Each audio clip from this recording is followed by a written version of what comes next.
Welcome back to JoJo's Bizarre Adventures Anime Review. This is episode number 8. Yep, 8. Yeah, last one I did was a review of the second OVA that the series has had, the anime, which was an adaptation of the Rohan, one of the Rohan shorts. This one is basically, I'm talking about the first episode of JoJo's Bizarre Adventures Go To, which is the 4th season of the anime. And this is also the 114th episode of the series. And it's called Golden Wind. And surprisingly, there was no opening theme for this one, which is a little weird. Yeah, this one covers mostly chapters. From what I can tell online, this one covers chapters 140 to 143, the ending of chapter 144, and the start of chapter 145. So yeah, it covers roughly almost 6 chapters. Not that surprising about this because the anime has had a reputation doing this for years. What the heck is Golden Wind? This was the 5th part of the manga, exactly like, I think it was like 100 and how many chapters was it? Let's see, I think it was like 155 chapters. Covered chapters of the actual original manga, chapters 440 to 594.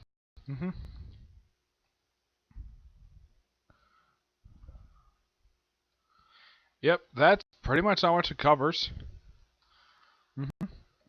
Yeah, this was published, I think, in the late 90s, if I'm not mistaken. Yeah, when I read originally the manga, it was not originally known as Golden Wind. It was known as Vento Astro. That's what was originally known as. My guess is the reason why they changed it to Golden Wind because of the anime. Yeah, it was collected in 17 volumes. Yep. Now, the only characters you see debut in just the first episode is the main character, Gorno Giovanna, who is the human son of Dio Brando. As a matter of fact, Dio Brando himself makes a quick cameo in this episode. In a picture. Yeah, you actually see him. Though it looks like it's the same picture from Star Crusaders for the first time you see him in the picture. And there's another nod to Star Crusaders in this one, due to you get a chance to see the main character, the main JoJo of part 3 of Star Crusaders, JoJo, I think his name is. Yeah, he comes back just for this episode.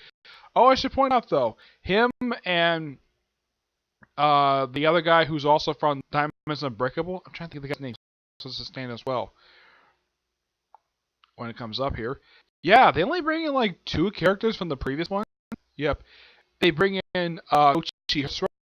They bring him in, and they bring in what was his name? He's the main character of.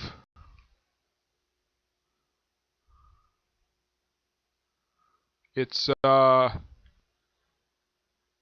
Kujo. Yeah, in the manga, I should point out though, these 2 only appear at the beginning. After this, they're never seen in the series again. They do bring in another character from Star Crusaders who does appear in this thing. After that, after this particular part, this character is never seen in the rest of the series because at the part 6, series gets booted. Yeah, I read this series last year. I heard a rumor for a while that this particular part was going to be adapted. Now, when this thing was originally being published, excuse me. Yeah, this was published 1995, from November 20th, 1995 to April 5th of 1999. So roughly, looking at this, it looks like I would say, a little over 3 years. Not bad at all. Of course, series takes place in 2001. Yeah, it's kind of weird though that the time setting of this thing is a little weird. Because it's set at the start of this thing, it's set in 2001, even though the series came out in 1995. So it's set 6 years in the future. Even though that the actual series itself is set just a couple years after part. I think it was just 2 years. Yeah, it was just a couple years after the events of Diamonds Unbreakable. Yep. And we also, and now the only other character to see in a particular episode is that we see another character who is basically a recurring character the entire thing, and that's Bruno Baccarat, Baccarati. I think it's pronounced the person's name. Yeah, he's a supporting character, and he appears almost the entire part. Yeah, he's here the whole time. Also, this is the first one since part 2 to have a setting in Italy. Yeah, this is the first one since part 2 to come to this particular country. Though, like with part 4, they never leave. There's no globetrotting like they do in part 2 and 3. Yeah, there's no globetrotting at all, which is a little weird. They also did this in part. Basically, this is the third one of the parts in the actual manga, and of course, you see this in the anime. You're going to see this in the anime that they never leave the country that they start off in. They don't go globetrotting like they do in part 2 and part 3. They stay in the country. And over the course of the episode, you get a chance to see, like, the main character is one of the first people you see. Yeah, Kosha just appears for a good chunk of the episode. He uses his rebirth ability, and he actually, a couple times, actually fights him. The first time he meets him was at the airport. Even the first time you see him, he's actually sort of using his ability to sort of pick. Gives one back her money, even though he turns. Apparently, his ability is transfer things into beautiful things and turns back to the actual form. And he sees a little bit of money from these women, not much. I think he probably knows he doesn't want to steal all their money because he doesn't want people to go dirt poor. That's my personal guess. And you follow him for a good chunk of the episode, what he's doing. And you also follow Kocho as well, except he's basically disappears. He after like the halfway point of the episode, you don't see him ever again. Just like in the manga. After this, he's never seen again. And same thing with Jotaro. Yeah, he's only seen just briefly in a flashback, and he's seen every other phone call, and that's all you see of him. That's the weird thing about part 5. You see 2 characters from the previous 2 parts, actually 3 of them, the other one's available later, and the first 2 only appear just briefly at the beginning, and they never appear again. My personal guess is the reason why the writer did this, because he wanted this to be his own story, and not be heavily influenced by other stuff, having other characters briefly pop up. Yep. Excuse me, Jotaro, is the only one who appears in 4 parts. He appears in 3, 4, 5, and 6. Yeah, he appears in 4 of them. He appears a lot more in part 6, though I haven't had a chance to finish reading it. I'm still reading part 6. I'm only about 20 chapters into that one. Of course, you follow, like, he goes from the airport, he gets off there, he mentions Italy has low atmosphere, and there's an often reference to Rohan. Yeah, all the references you see of her here from the whole episode. He takes his empty luggage. As what's in that luggage, it's never revealed what's in the luggage. Yeah, he just takes it. Apparently, he says he sold it. He also runs into a leaky eye gangster guy. He only pops up roughly twice the whole episode. The first time you see him, of course, he has a shovel in his hand. Apparently, he loves dragging this heavy shovel. Beats the crap out of somebody. And, of course, he hears about Gino. Goes visit him. Talks to him for a little while. Tells him to leave him alone. Tells him like 3 times. He doesn't like saying the same thing 3 times. So, basically, it's implied that he may have basically defeated him. It's implied he may have killed him. And he wants to cut show again for a second time. Battles him at this cafe, where he basically crushes a table. He doesn't get the stuff back, and of course he calls. And of course after this little battle, he calls Jotaro, and of course after this he's never seen again. After this point, Goto goes on this. I've been on a train like this before, where it goes like a hill type of thing. I've seen this for Lookout Mountain. Yeah, because I've actually been there. And it goes like up a hill, and he is just going hill. He runs into Bruno, who just happens to pop up out of nowhere. Yeah, his introduction in the episode is the same way he was introduced in the manga, where he's basically questioning Gino about the guy gangster, and somehow an eyeball pops in his hand, and he also does this thing. I saw this image before I read the manga. I mentioned this also when I did my review of Naruto, that Kishima may have taken inspiration for this, because here's kind of the thing. When Naruto was being first published, Here's the weird thing about this. When Naruto was first being published, this series, I think, was just about to end. It was around the same time this particular part ended that Naruto began. Yeah, that sounds about right. Yep.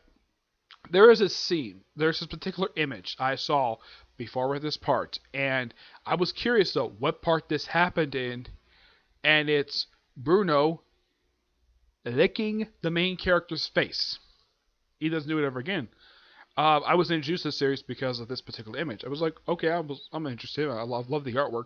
Yeah, this probably gave Kishimoto the idea to have Anko in the manga lick Naruto's face after she cut it with a kunai.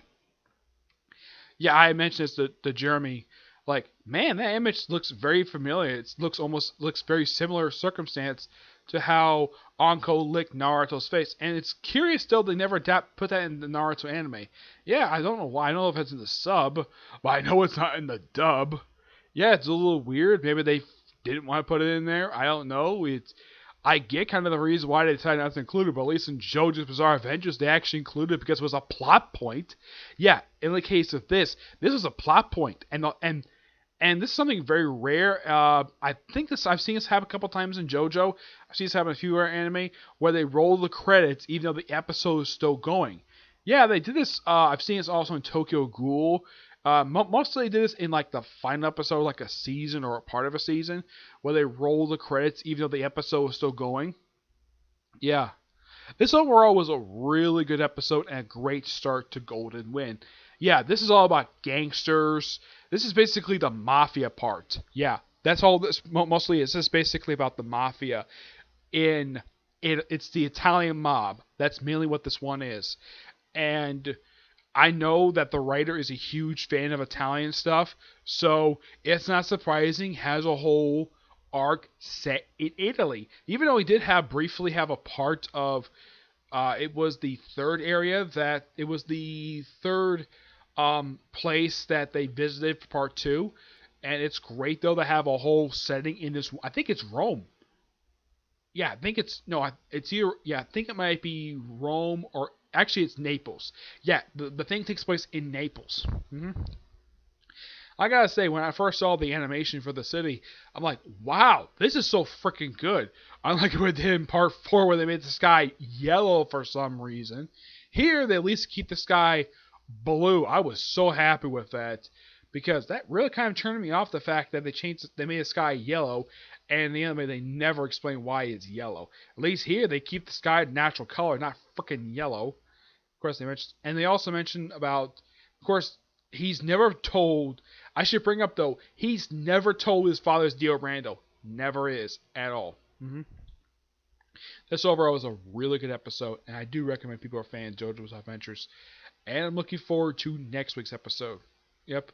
Which is going to continue the big brawl between Java and Bruno. Yeah, this is going to... Also, I should point out, though, this I thought was a little weird for their outfits, though. I should point out, though, Java and Java is very similar style looking to that of Josuke from part 4. Similar style drawing, except they made it like... They cut open like part of his chest. Do the same thing with Bruno as well. For Bruno to make him like a girl for some reason. I don't know why. Looking at him, he kind of looks like Kate Blanchett. If Kate Blanchett was a guy. Yeah, that's the way he looks to me. That is just my opinion. Anyone else may have some other opinion. I'm not sure who his character model was. I wouldn't be surprised if it was Kate Blanchett. She's a smoking hot actress, but he kind of looks like her. If it was a guy. But yeah. Otherwise, that's really it. In case you're wondering if I'm going to do any, let's say, reviews of the manga, I would, but I'm actually far behind in the manga. So I'm still in part 6, and the manga is in part 8 right now. It's like several parts ahead. I'm not up there right now, but I may get there in the future when I get a chance to get back to read more manga, okay? But until I see you next review, which is going to be a comic corner, okay? Until I see you there, bye.